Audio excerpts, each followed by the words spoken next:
Hello students and welcome to this new lecture जहाँ पे हम रिवीजन करने वाले हैं आपके चैप्टर के क्वेश्चन आंसर्स का for examination those question answers which are important. जो मैं आज आपको बताने वाला हूँ वो क्वेश्चन आंसर्स आपके एग्जामिनेशन पॉइंट ऑफ व्यू से इम्पॉर्टेंट है।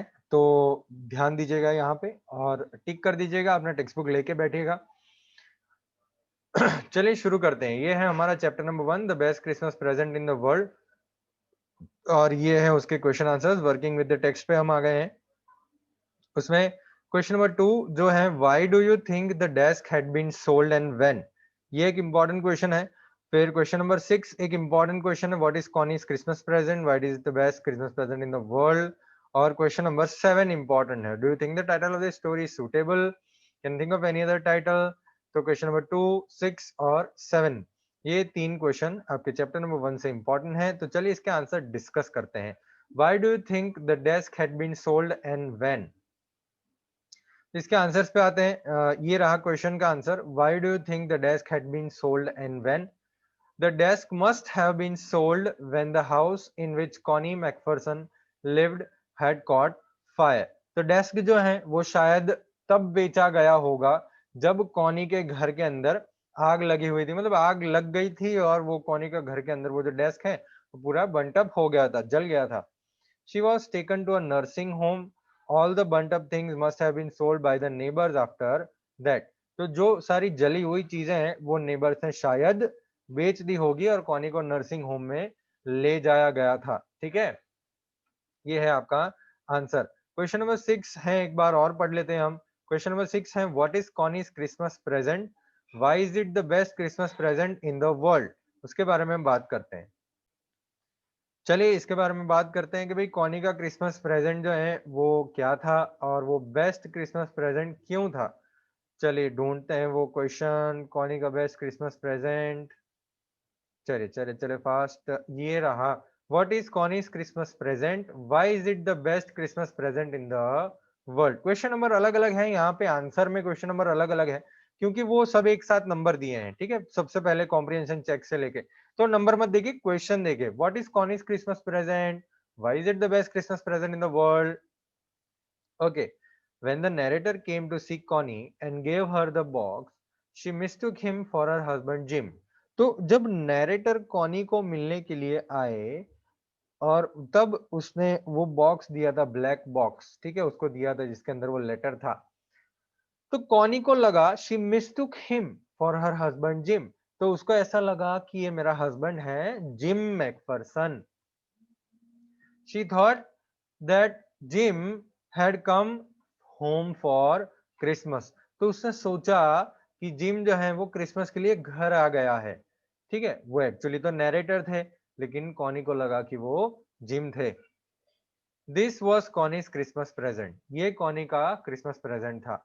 It was the best Christmas present in the world for her because Jim had written in the letter that he would come home for on Christmas. तो ये सबसे बढ़िया Christmas present था Connie के लिए। क्यों? क्योंकि जिम ने लिखा था लेटर के अंदर, भाई Jim had written in the letter कि वो क्रिसमस के लिए वापस घर आएगा, that he would come home on Christmas. She had read that letter several times every day to feel that he was near her. Now that he was finally there with her, she was extremely happy.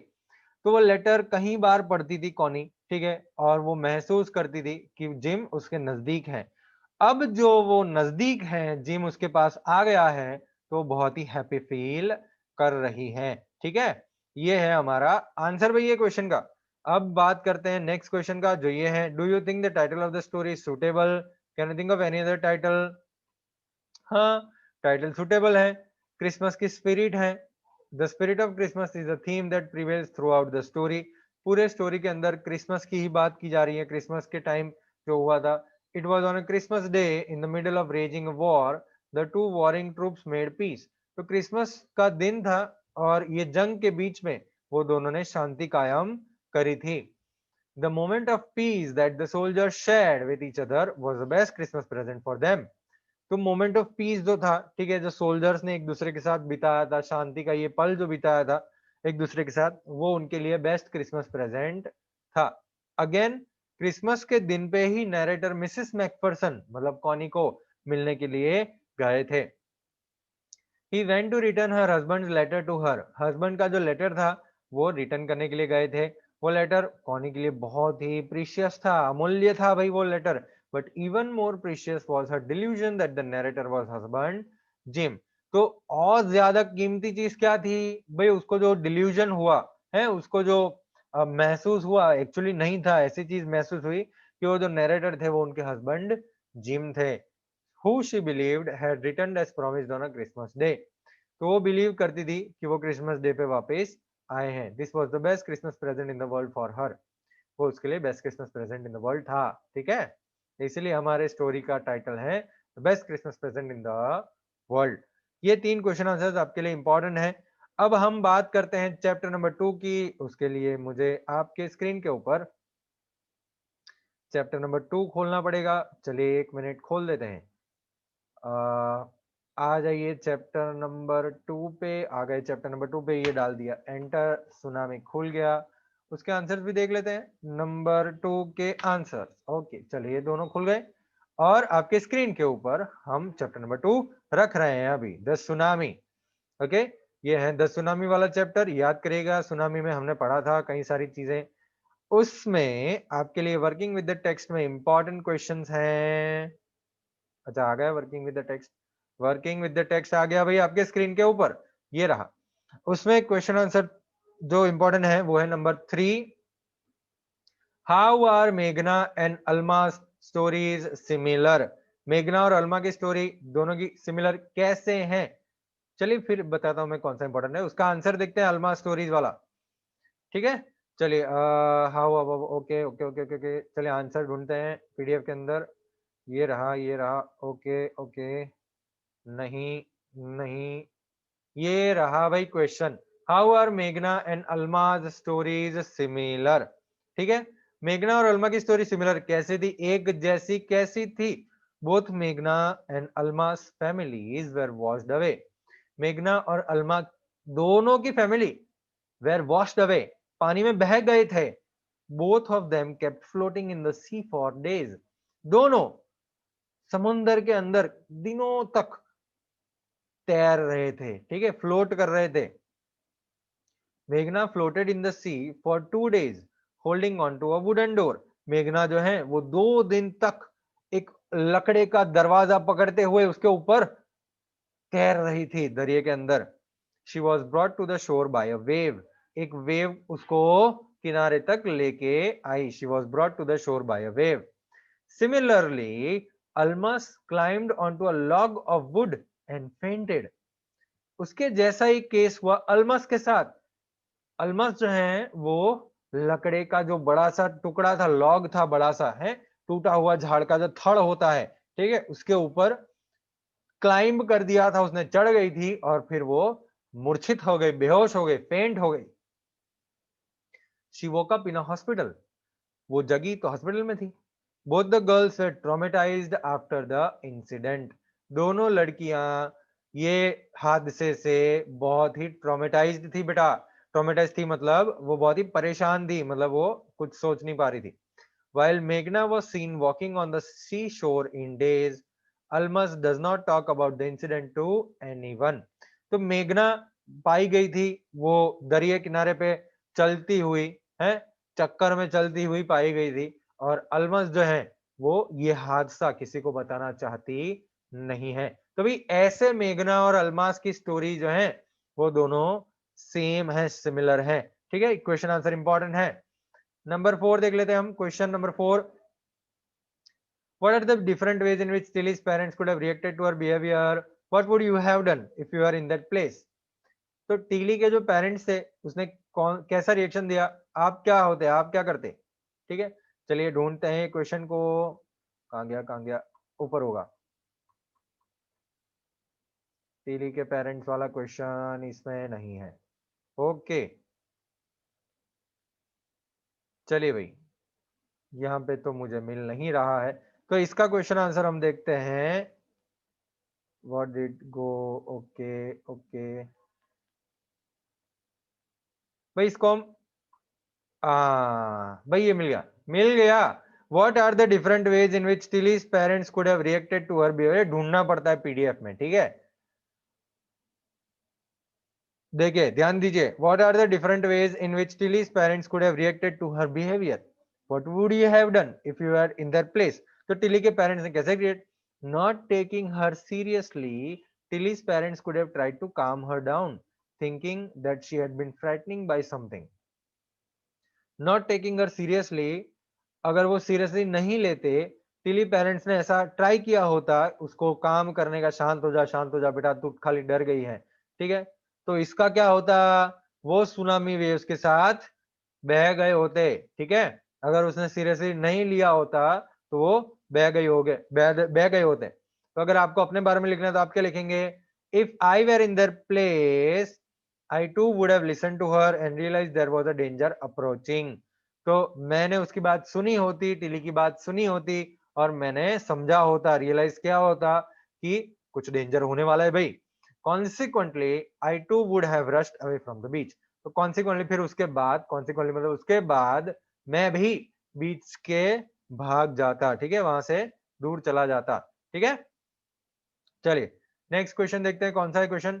If Tilly's award was to be shared, who do you think she should share it with, her parents और her geography teacher. तो अगर Tilly को अपने जो award उसको मिला था वो शेयर करना है तो किसके साथ करेगी भाई। If Tilly's award was to be shared, she should share it with her geography teacher, उसके ज्योग्राफी टीचर के साथ उसको शेयर करना चाहिए, जिसको जिसने उसको सुनामी के बारे में बताया था, सुनामी के बारे में अवेयर किया था उसको, ठीक है। It was this awareness that help her save so many life. तो ये जो अवेयरनेस थी उससे कई सारी जानें बच गई, ठीक है। तो उसको जो अवार्ड मिला था टिली को, उसको उसके ज्योग्राफी टीचर के साथ अवार्ड शेयर करना चाहिए था, ठीक है। ये आपके क्वेश्चन आंसर्स हैं, आपके इंपॉर्टेंट वाले। हमने 3 क्वेश्चन आंसर्स के बाद करी आपके ये चैप्टर के अंदर, ओके। चलिए भैया अब आते हैं हम चैप्टर नंबर 3 के ऊपर और बात करते हैं चैप्टर नंबर 3 की। Standard 8 chapter number 3, glimpses of the past. Okay चलिए भाई इसके आंसर भी देख लेते हैं हम। चैप्टर नंबर 3 के आंसर भी खोल दिए हमने।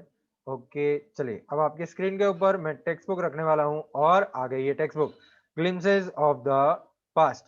इसके क्वेश्चन आंसर पे जाएंगे हम। आप अपने टेक्स्ट बुक में क्वेश्चन आंसर खोल दीजिएगा।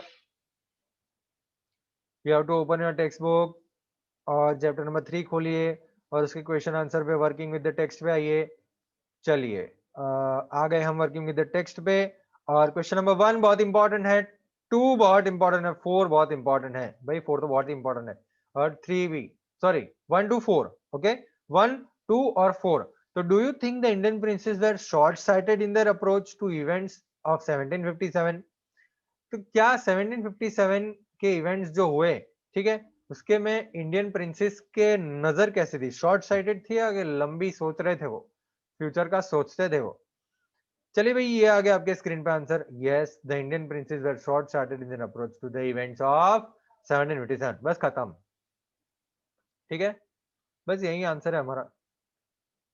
और बस और तो कोई है नहीं इसमें, ठीक है, ओके तो यही आंसर है हमारा।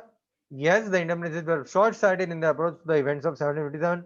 क्वेश्चन नंबर 2 बारे में बात करते हैं हम। How did the East India Company subdue the Indian princes, how did the East India Company subdue the Indian princes, चलिए देखते हैं, चलिए ये रहा भाई। How did the East India Company subdue the Indian princes, the Indian princes were constantly at war which each other. भाई India के जो राजा महाराजा थे वो एक दूसरे से जंग करते ही रहते थे, कॉन्स्टेंटली वॉर में ही थे वो। They called the English merchants to help them fight their fights, help them in their fights. तो वो इंग्लिश मर्चेंट्स को बुलाते थे फाइट में हेल्प करने के लिए। The people had no peace due to such constant fights. तो ये कांस्टेंट जो जंग होती रहती थी, फाइटिंग होती रहती थी, उसकी वजह से लोगों को बिल्कुल भी शांति नहीं मिलती थी। The rivalries help the East India Company subdue the Indian princess one by one. तो ये जो दुश्मनी थी ना भाई राजा महाराजाओं के बीच में, द राइवलरी, उसने ईस्ट इंडिया कंपनी को बहुत मदद की एक के बाद एक इंडियन प्रिंसेस को खत्म करने में, ठीक है। चलिए क्वेश्चन नंबर 4 पे आते हैं। क्वेश्चन नंबर 4 बहुत इंपॉर्टेंट है। In what ways did the British officers exploit Indians? कैसे ब्रिटिश के ऑफिसर्स हमारे लोगों को एक्सप्लॉइट कर रहे थे? तो इसका आंसर हम ढूंढ लेते हैं भाई, ये रहा। In what ways did the British officers exploit Indians? बहुत important answer. To earn quick profit the British imposed heavy taxes, therefore forcing the Indian farmers to abandon their fields. तो क्विक पैसे कमाने के लिए ब्रिटिश जो है वो heavy taxes लगा रहे थे, thereby इंडियन फार्मर्स को वो फोर्स कर रहे थे अपने फील्ड्स को छोड़ने के लिए, ठीक है। They decided to do away with import duty for goods manufactured in England. England में जो भी गुड्स बनते थे, जो भी चीजें बनती थी, उस पे इंपोर्ट ड्यूटी को हटा दिया गया था। इस वजह से इंडियन इंडस्ट्रीज क्रिपल हो गई, बर्बाद हो गई। This crippled the Indian industries. In 1818 they passed regulation 3। 1818 में रेगुलेशन 3 पास किया गया। उसके अंदर Indians could be gelled without trial in court. Indians को जेल लग सकती थी, ठीक है, कोर्ट में ले जाना नहीं पड़ता था, वो जेल में वैसे ही डाल देते थे। तो बड़े बड़े ब्रिटिश ऑफिसर्स वो समय पे बहुत सारी सैलरीज ले रहे थे, ठीक है, और अपने प्राइवेट बिजनेस में भी बहुत पैसे कमा रहे थे भाई। All the time British officers in India drew big salaries and also made fortunes in private business. By 1829 British was exporting British goods worth 7 crore rupees to India. Britain क्या करता था भाई, 7 करोड़ रुपए के वैल्यू के गुड्स वो वहां से लाके यहाँ पे बेचते थे भाई। The British prospered on company's loot while the Indian industries began to die. तो ब्रिटिश जो है वो डेवलप हो रहे थे कंपनी के लूट से। कंपनी जो लूट रही थी इंडिया को, उससे वो डेवलप हो रहे थे और इंडियन इंडस्ट्रीज टूटने लगी थी भाई। बहुत इंपॉर्टेंट आंसर है। ओके, ये हो गया हमारा in what ways did the British officers exploit Indians. अब आते हैं हम चैप्टर नंबर 4 पे, जिसके बारे में हम बात करने वाले हैं। भाई हमारा चैप्टर नंबर 4 कौन सा है? विपिन चौधरी वाला, राइट। तो चलिए चैप्टर नंबर 4 खोलते हैं आपके स्क्रीन के ऊपर। ये आ गया chapter number 4 Vipin Chaudhary lapse of memory आपके स्क्रीन के ऊपर। ओके, चलिए अब जाते हैं हम इसके क्वेश्चन आंसर्स पे। बेटा यहाँ पे कॉम्प्रिहेंशन चेक वाले जो क्वेश्चन आंसर्स है ना, उसमें इंपॉर्टेंस है, ठीक है। पेज नंबर 64 पे चलिए आते हैं, पेज नंबर 64 पे, ये आ गए, हम 65 पे आ गए। पेज नंबर 64 पे आते हैं और ये है कॉम्प्रिहेंशन चेक, 4 क्वेश्चन बहुत इंपॉर्टेंट। ओके, बहुत important. Page number 64, 4 question comprehension check के, बहुत इंपॉर्टेंट है। चलिए बात करते हैं क्वेश्चन नंबर 1 की। Why did Bipin Babu worry about what Parimal Ghosh had said?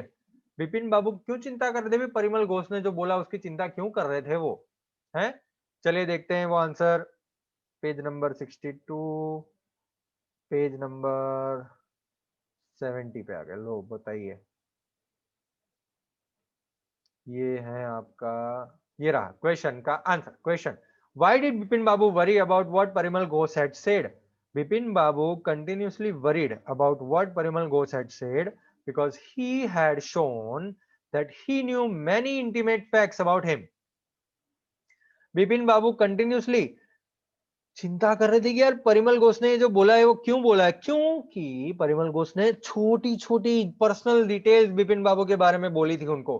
He had shown that he new, उसने बताया था कि वो जानता है छोटे छोटे इंटीमेट फैक्ट्स, पर्सनल चीजें वो जानता है। उसको पता था बैग ऑफ बुक्स के बारे में, he knew about the bag of books. उसको उसकी वाइफ के डेथ के बारे में पता था, हिज वाइफ डेथ, और उसकी ब्रदर की इंसैनिटी के, पागलपन के बारे में भी उसको पता था, his brothers insanity. Considering that Parimal Ghosh knew so much about him, Bipin Babu couldn't say with conviction that he was making a mistake about the Ranchi trip. तो परिमल घोष इतना सारा चीज जानता है, ये कंसिडर करने के बाद बिपिन बाबू पक्का नहीं कह सकते कि वो मिस्टेक कर रहा है। परिमल घोष मिस्टेक कर रहा है क्योंकि वो बहुत सारी छोटी छोटी चीजें उसको पता थी। तो वो रांची की ट्रिप में बारे में जो परिमल घोष ने बिपिन बाबू को बताया, वो मिस्टेक कर रहा था ऐसा बिपिन बाबू पक्का नहीं बोल सकते हैं, क्योंकि वो छोटी छोटी डिटेल जानता था, उसको पता था। चलिए नेक्स्ट क्वेश्चन जो है वो है हमारा, how did he try to decide who was right, his memory और परिमल घोष? ये रहा वही क्वेश्चन, उसके नेक्स्ट है, how did he try to decide who was right, his memory और Parimal Ghosh? He tried to decide whether his memory was right or Parimal Ghosh by looking at his right knee, where Parimal had claimed that there would be a cut. भाई तो कैसे decide किया बिपिन बाबू ने कि उसकी memory सही है या परिमल घोष सही है? उसने देखा by looking at his right knee, उसके राइट घुटने पे देखा उसने, राइट लेग के घुटने पे देखा उसने, जहां पे परिमल ने बोला था कि एक कट होगा, एक कट होगा। जब उन्होंने देखा तो there was certainly a mark of an old cut, तो वहां पे एक पुराना कट था। However, he could not decide if the cut was the result of his fall in Ranchi or due to some incident in his childhood. तो वो decide नहीं कर पा रहे थे, विपिन बाबू जो है वो कट देख के वो डिसाइड नहीं कर पा रहे थे कि क्या ये मैं रांची में गिरा था उसका कट है। If the cut was the result of his fall in Ranchi, क्या वो रांची के मैं गिर गया था उससे कट हुआ है, और due to some incident in his childhood, तो वो जब बचपन में कुछ लग गया होगा, कुछ कुछ उसको घिस गया होगा वहां पे और कट पड़ गया, तो वो चाइल्डहुड का इंसिडेंट है या रांची में गिरने का वो कट है, वो पता नहीं कर पा रहे थे, वो डिसाइड नहीं कर पा रहे थे। Then he decided to ask Dinesh Mukherjee, who according to Parimal Ghosh was with him in Ranchi. तो उसने डिसाइड किया कि भाई दिनेश मुखर्जी को पूछ लेते हैं, ठीक है, कि भाई परिमल घोष ने बोला था कि वो रांची में उनके साथ ही था दिनेश मुखर्जी, तो उसको ही पूछा जाए। He felt that asking him would put an end to his confusion. तो उसने उसे महसूस किया कि भाई वो दिनेश मुखर्जी को पूछ ले हम, तो कंफ्यूजन का एंड हो जाएगा, है पता चल जाएगा क्या सही है क्या गलत है। चलिए next question, why did Bipin Babu hesitate to visit mister Mukherjee? Why did he finally decided to phone him? ये रहा question, why did Bipin Babu hesitate to visit Mukherjee? Why did he finally decided to phone him? भाई बिपिन बाबू hesitate to visit Mr. Dinesh Mukherjee because he was afraid of the ruthless sarcasm he would have to face. ये बिपिन बाबू जो है वो अचक रहे थे, ठीक है, उनको हेजिटेट हो रहा, झिझक रहे थे वो मिस्टर दिनेश मुखर्जी को विजिट करने में, क्योंकि वो उनको डर लग रहा था यार कि दिनेश मुखर्जी रूथलेस है, वो कुछ भी मुंह पे बोल देता है, ठीक है, वो मजाक उड़ाएगा मेरी। He felt that if the whole story about Ranchi was false, then Mr. Mukherjee would think that he had gone insane. भाई उसने महसूस किया कि अगर दिनेश मुखर्जी ये मानेंगे कि ये रांची वाली स्टोरी फॉल्स है, गलत है, तो भाई वो ऐसा सोचेंगे, मिस्टर मुखर्जी ऐसा सोचेंगे कि बिपिन बाबू जो है वो पागल हो चुके हैं, इंसेन हो गए हैं, ठीक है। Being constantly troubled by the incident at the bookshop and having no other means for verifying the claims of Parimal Ghosh, Bipin Babu finally decided to ask Mukherjee. देखो, being constantly troubled by the incident at the bookshop पे जो हादसा हुआ, bookshop पे जो incident हुआ, परिमल घोष ने बोला और वो सारी चीज, तो उससे वो परेशान कॉन्स्टेंटली रहते थे, being constantly troubled by the incident at the book shop, और कोई रास्ता मिला नहीं था वो परिमल घोष की बातों को प्रूव करने का, वेरीफाई करने का, having no other means for verifying the claims of Parimal Ghosh, Vipin Babu ने फाइनली डिसाइड किया कि वो मिस्टर मुखर्जी को पूछ लेंगे। हावेवर उसने फोन करने का डिसाइड किया, क्योंकि अगर वो फोन करेगा तो उसके एम्बेरसमेंट, उसको जो शर्मिंदगी महसूस होगी ये पूछने में, वो उसको दिखेगी नहीं, wouldn't be visible to the latter मतलब मिस्टर मुखर्जी, ठीक है। चलिए नेक्स्ट क्वेश्चन है हमारा, व्हाट डिड मिस्टर मुखर्जी से, did it comfort Bipin Babu और add to his worries? Mister Mukherjee ने क्या कहा? Mister Mukherjee said that they had indeed gone to Ranchi in 58। Mister Mukherjee ने कहा कि हाँ हाँ सही बात है, रांची गए हुए थे, रांची गए हुए थे 1958 में, ठीक है। This added to Bipin Babu's worries, वो चिंता कर रहे थे, वो ज्यादा चिंता करने लगे, as he could not figure out how he could possibly have forgotten about the trip. तो वो पता ही नहीं कर पा रहे थे, वो सोच ही नहीं पा रहे थे कैसे ये ट्रिप के बारे में वो भूल गए, वो समझ ही नहीं पा रहे थे, कुड नॉट फिगर आउट, वो पता नहीं कर पा रहे थे कैसे वो भूल गए ये ट्रिप के बारे में। तो भाई ये हैं आपके इंपॉर्टेंट क्वेश्चन आंसर जो कॉम्प्रिहेंशन चेक पेज नंबर 64 पे हैं, क्वेश्चन नंबर 1 2 3 4 आपके चैप्टर नंबर 4 के क्वेश्चन आंसर ये हैं इंपॉर्टेंट। और नेक्स्ट लेक्चर में हम बात करेंगे पोयम और सप्लीमेंट्री रीडर के क्वेश्चन आंसर्स की और बात करेंगे आगे। तो बेटा आप अब प्रिपरेशन करना शुरू कर दीजिए एग्जाम के लिए, और बहुत इंपॉर्टेंट क्वेश्चन आंसर्स भी मैंने आपको बता दिए हैं, और तैयारी करना शुरू कर दीजिए, एकदम पेट भर के तैयारी कीजिएगा। सारा मेहनत कर रहे हैं हम, आप भी कर रहे हैं, हम भी कर रहे हैं, सब एक साथ मेहनत करेंगे, बढ़िया मार्क्स लेके आएंगे। भले कोई भी प्रॉब्लम हो, कोई भी टेंशन हो, जो भी सिचुएशन हो, बढ़िया मार्क्स लेके आएंगे। ठीक है, बेस्ट ऑफ लक। और नेक्स्ट लेक्चर में हम बात करेंगे पोएम के क्वेश्चन आंसर्स की और सप्लीमेंट्री रीडर के क्वेश्चन आंसर्स की। Okay, till then goodbye, और मिलेंगे नेक्स्ट लेक्चर में।